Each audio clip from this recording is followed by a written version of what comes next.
Hello YouTube, this is Zephyr here, back in my creative test world for a moment. I said back when I made my initial just kind of introductory video building the bud flip-flop from Jevon's channel that if I ever actually invented something that I would show it off to everybody. And this probably isn't an entirely unique idea, but I haven't found it yet when I was looking for it, so I guess I'll just show it off. And yeah, that's basically all that this device does, except for yep. So the simple idea would probably be just a tripwire to do exactly what all this does, but I kind of wanted to overcomplicate things with this. So if you watch, press the button, lights come on, but when the doors close, the lights don't turn off. They actually will stay on, and you can kind of hear all the redstone going on in the background when you do it. But anyway. Press the button, the lights toggle, and the door will open and close. Now, I'm going to show off how this exactly works. It's got some inspiration from the bud flip-flop itself in terms of just that it functions on this block here moving over top of a redstone signal, which then changes and starts activating the redstone on top, because a redstone torch won't actually go up at that ledge. And then the second part of it is based on a redstone circuit that I saw from sethbling's redstone segment with I can't think of the name, and I'm sorry, I'm just terrible with names. Where it when it goes off, will just kind of, the piston isn't powered long enough to actually pull the block back, so it either pushes it or pulls it.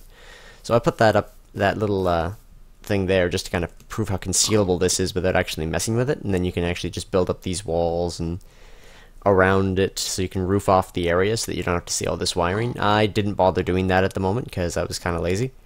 But yeah, the main concept of it is, just let me turn it off so that everything's visible, is basically the redstone there is over top of the doors, so they'll both open at once.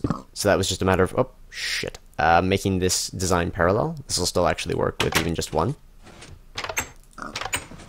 The parallel is actually just entirely optional, as well as having two buttons. I just wanted them on the inside. But yes, what happens? Just bother me. I gotta fix this. Give me a second. Yeah, there we go. Anyway, what happens is when the door opens, this redstone signal here on top of the button will activate, sending it around to the circuit, which will cause it to toggle for that short amount of time, which will activate the piston, which will leave the wood block on top of there and activate all of the lights. So then the door will open for the time that the button actually goes off, and then the lights will stay on because the block has moved. And then when you press it again, it toggles the opposite way. So if I can get to just kind of an angle here where everything's visible, just kind of see them go, and then press it again, and they toggle back. Which basically makes it so that when you enter the room, the lights will go on. When you leave the room, the lights will go off. That's the entire objective. I kind of need to, I guess, adjust the design for. This is actually how I plan to have like the main sleeping quarters of my Minecraft survival world. So whenever I'm playing with two-player, I'm gonna have to have like some sort of, I guess, secondary entrance to the room, or maybe just make these doors wood so you can actually just kind of walk through, so that we don't have to keep turning on and off the lights whenever somebody wants to go in. That, or have like a secondary breaker switch that will turn off the lights when you go to bed, just for the sake of being slightly aesthetic. Additionally, notice I had kind of redstone lamps at the back. That was me with the bud flip-flop. What I also intend is that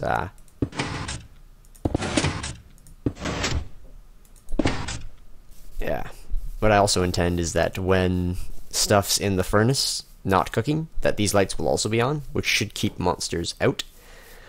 They might spawn inside. Another thing I'm kind of worried about. Not so much on this world in Peaceful, but those lights at the back will be for that.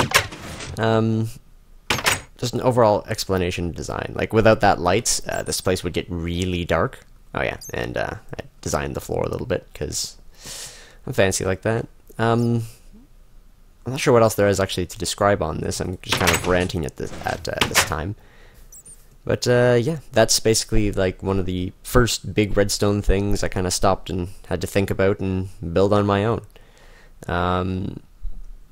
I hope you all enjoy it, or you get some use out of it, or possibly even economize it a little bit. I mean, like I said before, I've built redstone stuff in the past, like the poultry press, which I kind of manipulated, because I guess I'm just kind of anything that worked with a lever, I want to start getting to work with a button. Because, I mean, even this house here is just a lever-based light switch. Because I also don't want to build a huge thing just for a little hut. But yeah, that's the extent of the design. If someone's already made something like this, totally feel free to tell me. If I am the first to invent this, I don't know, I should give it a name. I'll take YouTube comments for what this thing should possibly be named. I don't know, I'm kind of lazy with naming it. It might just be the light button. I don't know. It uses a bunch of various little redstone things. I should probably name them after that as well. Anyway, but yeah, this is my first kind of real big, not chicken crushing invention. So yeah, that's about it. My name is Isaac Zephyr, and just kind of signing off. Oh, and if people are actually curious to the old and new poultry press designs, since I guess I could explain those. They're not that complicated, but I can build them in such a way that people can see, rather than this design, which was to learn to hide the wiring, how much everything's going to need. Because, I mean, this thing is smaller on the outside in terms of just being less thick, but stopping to think about it, I compacted everything in here, and there's a lot of underground redstone with this. So it actually might take up more space just in terms of that. Because, I mean, I needed some extra things. But anyway, at a later date, if people want to know that, then it's all good.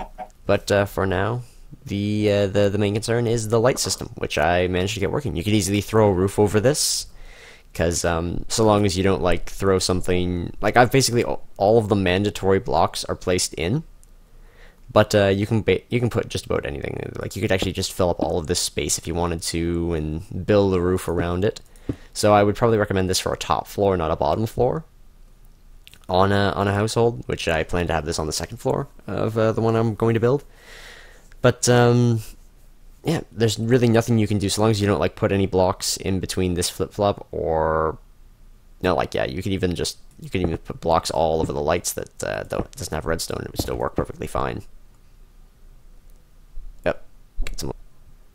But anyway, yeah, that's about it. For now, I'm leaving this wiring undone, because I will eventually get around to doing this in the survival world. It's going to take quite a bit of redstone to do some of my ideas, but I always find myself with some extra anyway. Anyway, this is Isaac Zephyr, and I hope you enjoy it. Thanks for watching me so far, and I'll see you next time.